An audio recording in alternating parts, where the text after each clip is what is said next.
Palpatine's a pretty evil dude. I mean, he is, after all, the main villain of Star Wars. But when looking at all of his crimes, I can't help but notice that many of them aren't just reasonable, but they're actually justifiable.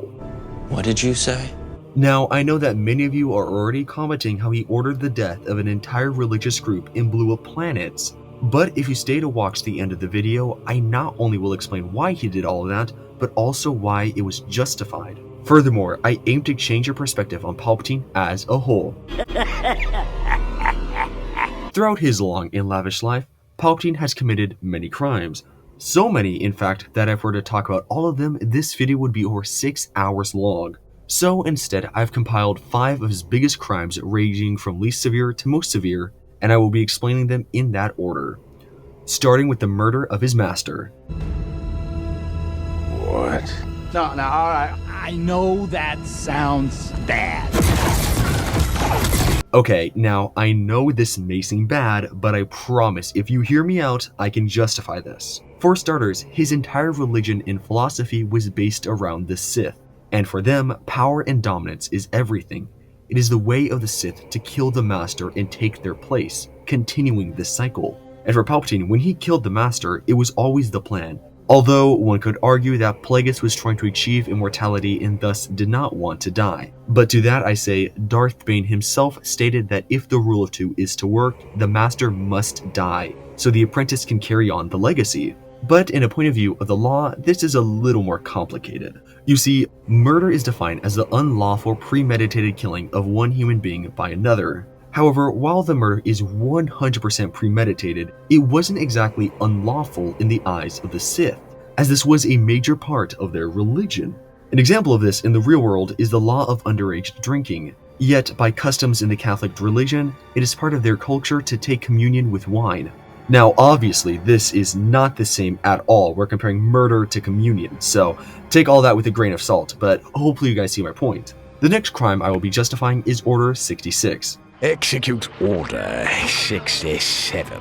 Which is actually a lot more easy to pardon than you may think. You see, Order 66 was one of many contingency orders that were implemented into the clone's inhibitor chips, as it stated that any and all Jedi leadership must be executed for treason against the Republic. And this one order was extremely effective, as over 99% of all Jedi were killed.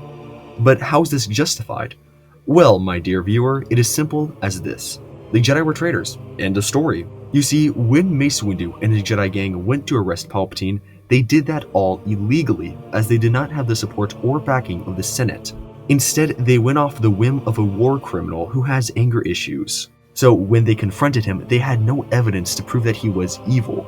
But I can already hear you typing that being a Sith Lord was illegal, but stick around because I will disprove that too. But for Order 66, this was an official order that was used in a justified manner, as the Jedi did commit high treason when they tried to arrest and then try to kill Palpatine. And in case you were wondering, there was nearly an identical order for the Supreme Chancellor of the Republic, which stated that if he were to turn or suddenly started to abuse his power, the clones were to hunt him down and kill him. And if you weren't wondering, well, now you know. And to further justify Order 66, the main reason they had to wipe out all the Jedi was because there was always the possibility of them coming back and attempting to kill everybody else in an act of revenge. And now, of course, we the viewer know this is not true at all. But for the rest of the galaxy, and for what Palpatine made it out to believe, this is, as far as they know, the truth. Next up is the Death Star and its use, which, similarly to Order 66, can't be justified. You see, when the Death Star was created, it was a military project designed to help protect the galaxy and keep the galaxy in line. It was designed to help protect the galaxy and keep balance when things got a little dire. It was the ultimate powerhouse, a weapon to end all wars. If something was to get too dangerous or too out of hand, they would send in the Death Star to clear things up. Oh, it's beautiful.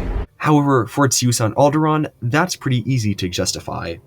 After all, Bail Organa was a rebel sympathizer, and in the eyes of the Empire, he also was a terrorist that sought to destroy the Empire. Furthermore, Alderaan was also known for helping the rebels out, or at the very least supporting them. So, in the eyes of Palpatine and the rest of the Empire, they were a threat that needed to be eradicated. They were terrorists. For Scarif, it's a little easier too. You see, that was a military outpost that was fully controlled by the Empire, And so when it was attacked by the rebels, they had to keep all of the military plans in their top secret files protected, as in the wrong hands, this could lead to disastrous results. And for Jedi, the best I can do was that they were a hotspot for Jedi sympathizers, and the Jedi, as we know, were criminals and terrorists that had to be destroyed. And for the next crime, this is where things get a little bit tricky. Of course, this being the Galactic War. I mean, there is some justification for the Clone Wars. I mean, it did cause the greatest storyline in all of Star Wars to be created, but it also caused the death of trillions of people throughout the galaxy. But to justify Palpatine's orchestration of the whole war, we really need to look in between the lines. Such as he only ever influenced the war, he orchestrated it. Yes, that much is true, but he didn't directly say, hey everybody, let's have a war where we use genetically modified humans to fight robots that ultimately end in neither side winning. So with that said, I think it's 100% justified. And for Palpatine's final crime of the video, we have him being a Sith Lord. Now this is incredibly easy to justify, because we actually get a passage for this in the novelization of Revenge of the Sith. When Windu attempts to arrest Chancellor Palpatine, he does it under the accusation that he is a Sith Lord. However, as stated by Palpatine, that's not a crime. That's merely a religion and a philosophical outlook. That was merely a religion he held and a philosophical outlook that was protected by the Constitution of the Republic. So, by the law, he's not guilty. When looking back at all of these so-called crimes, I think it's safe to say they're all justified and that they could not possibly be disproven or dismissed. I think it's safe to say that Palpatine was overall a pretty good dude that never broke the law. Okay, but in all seriousness, this video was primarily meant to be satire and taken as a joke, just like Ki-Adi-Mundi's massive forehead. We want to know what's not a joke? The scumbag that is Pong Krell and the way he treated the clones. Make sure to click on screen now to watch that video. Anyway, I hope you enjoyed today's video about why Palpatine was such a great guy and never did anything morally questionable at all. Thank you all so much for watching today's video. If you enjoyed it, make sure to like and subscribe as it helps the channel out a ton. And with that, my fellow Star Wars nerds, may the Force be with you.